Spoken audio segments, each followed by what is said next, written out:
Good morning guys. तो आज है गाइस 26 नवंबर 2024। तो हम पहुंच चुके हैं राला वाटरफॉल के पास। हम आज रोहतांग पास जा रहे हैं। तो यहाँ पे आप देख सकते हो पूरा पानी फ्रोज़न है गाइस।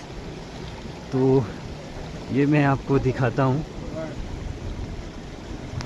ये देख सकते हो गाइस,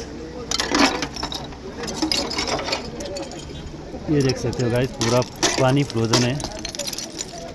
ये देख लीजिए, ये देख सकते हो गाइस। बाकी रोहतांग में कितनी कर स्नो है तो मैं ये आपको वीडियो में बता दूंगा, तो आप वीडियो में बने रहना। तो चलते हैं फटाफट रोहतांग पास।